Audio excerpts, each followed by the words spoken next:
ഇന്നത്തെ യാത്ര പളനിയിലോട്ടാണേ. പളനിയിലോട്ട് പോകുന്ന വഴിയാണേ. പളനിയിലോട്ട് പോകുന്ന വഴിയിൽ ഞങ്ങൾ കണ്ട കാഴ്ചയാണിത്. ഇപ്പോഴേ ഞങ്ങൾ വണ്ടി സൈഡാക്കിയിട്ട് അത് പോട്ടെ എന്ന് വിചാരിച്ചു. ഇത് ആട്ടിൻകൂട്ടങ്ങളാണേ. എന്ത് രസമുണ്ടല്ലേ ഇങ്ങനെ പോകുന്നത് കാണാനാ. അവരുടെ പുറകിന് അവരെ മേയിച്ചുകൊണ്ട് 2 ചേട്ടന്മാരും അവർ പോയി കഴിഞ്ഞിട്ടാണ് ഞങ്ങൾ വണ്ടി എടുത്തത്. വണ്ടി എടുത്ത് കഴിഞ്ഞപ്പോഴത്തേക്ക് നമ്മൾ കാറ്റാടി മരങ്ങൾ കണ്ടു. പണ്ടൊക്കെ എനിക്ക് കാറ്റാടി മരങ്ങൾ കാണുമ്പോഴും എൻ്റെ വിചാരം എന്താ, പളനി എത്തിയെന്നാണ്. പക്ഷേ ഇത് പൊള്ളാച്ചി തൊട്ടേ ഇങ്ങനെയുണ്ട് കേട്ടോ. ഞങ്ങൾ നിൽക്കുന്നിടത്തുനിന്ന് 1.25 മണിക്കൂർ മാത്രം ദൂരമേ ഉള്ളൂ പളനിയിലോട്ട്. ഞാനിത് 2ാമത്തെ തവണയാണ് കേട്ടോ വരുന്നത്.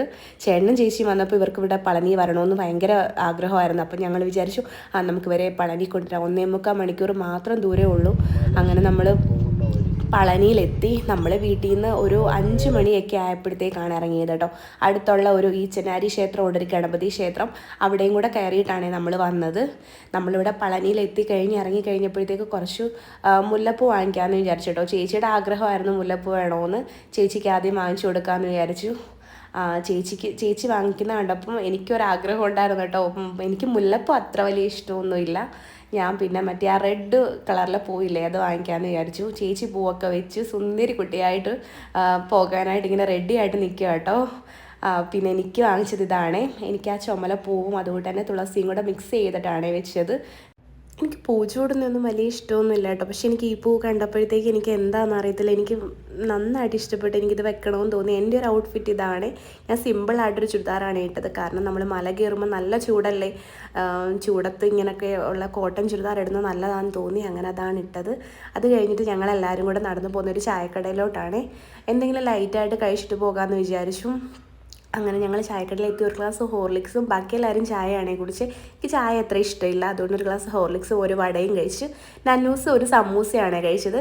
അങ്ങനെ ഫുഡൊക്കെ കഴിച്ചിട്ട് നമ്മൾ മല കയറാനായിട്ട് നമ്മൾ പോകുവാണേ. പോകുന്ന വഴിയിലെ കാഴ്ചകളാണ് ഇത്. എന്ത് രസമല്ലേ പളനി എത്തിക്കഴിയുമ്പം. എല്ലാവർക്കും നല്ല ഇഷ്ടമാണ് പളനിയിൽ പോകാൻ. കാരണം പണ്ടൊക്കെ പോകുമ്പോഴത്തേക്ക് എന്താ നമ്മൾ പൊരിയും ഈന്തപ്പഴവും പായസവും എല്ലാം വാങ്ങിയിട്ടാണ് വരുന്നത് കേട്ടോ. ഇപ്രാവശ്യം അങ്ങനെയുള്ള പൂതിയൊന്നും ഇല്ലായിരുന്നു. അങ്ങനത്തെ നമ്മുടെ പളനിയിലോട്ട് പോകുന്ന വഴിയാണ്. നമ്മളങ്ങനെ മല കയറി നമ്മൾ മുകളിലെത്തി. വലിയ പാടും കാര്യങ്ങളും ഒന്നും ഇല്ലായിരുന്നു. അധികം ബുദ്ധിമുട്ടില്ലായിരുന്നു. രാവിലെ ആയതുകൊണ്ടാണെന്ന് തോന്നുന്നു, വലിയ ക്ഷീണമില്ലായിരുന്നു. അങ്ങനെ നമ്മൾ പളനി പോയി മുരുകസ്വാമിയെ കണ്ട് തൊഴുത് തിരിച്ച് നമ്മൾ താഴോട്ട് ഇറങ്ങുവാണേ. ഇന്ന് എന്തോ തിരക്കുള്ള ദിവസമായിരുന്നു. എനിക്കൊന്ന് വെക്കേഷൻ ആയതുകൊണ്ടാണെന്ന് തോന്നുന്നു. അല്ലാതെ അവിടെ എന്തൊക്കെയോ പ്രോഗ്രാമും കാര്യങ്ങളും ഒക്കെ ഉണ്ടായിരുന്നു കേട്ടോ. അതൊക്കെ കണ്ടു കഴിഞ്ഞിട്ടാണ് നമ്മൾ മല ഇറങ്ങിയത്. പക്ഷേ മല ഇറങ്ങി കഴിഞ്ഞപ്പോൾ ഒട്ടും നടക്കാൻ വയ്യടേ.